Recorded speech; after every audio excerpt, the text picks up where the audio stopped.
Gayuma, upang hindi ka iiwan ng asawa mo o kasintahan mo pa lamang. Gawin mo ito ng may malinis na intensyon ay may buong pagmamahal sa puso. Huwag mo itong gawing laro. Gawin ito sa araw ng Lunes, kahit anong oras. Ihanda mo ang papel, panulat at kandila. At pagkatapos, pumasok ka sa inyong silid at siguraduhin na walang makakakita sa iyo at makakaistorbo. Kunin mo ang kandila at sindihan ito at ilagay mo ito sa inyong harapan at kailangan hindi ito mamamatay.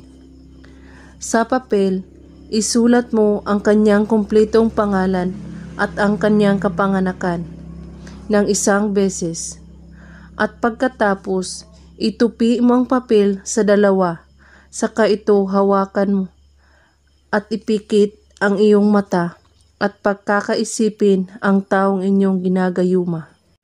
At pakaisipin siya ng lubusan at saka usalin ito ng mahina lamang.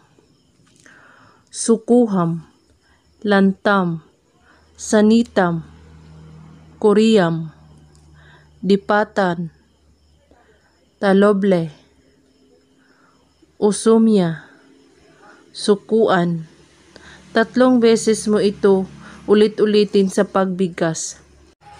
At pagkatapos mong bigkasin, ay patayin mo ang kandila gamit lang ang inyong kamay at huwag mo itong ihipan.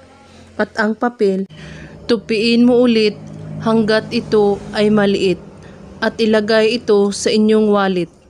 At ang kandila ay pwede mo itong gamitin sa susunod mong ritual. At kailangan ang papel ay hindi ito makikialaman ng iba at kahit sino ay walang makakaalam. At hindi ito pwede mahawakan ng iba at huwag mong sasabihin nila. Gawin ito na may taos-pusong paniniwala. At kung may katanungan po kayo ay magko-comment lang po sa baba. Maraming salamat sa panonood. May God bless us all.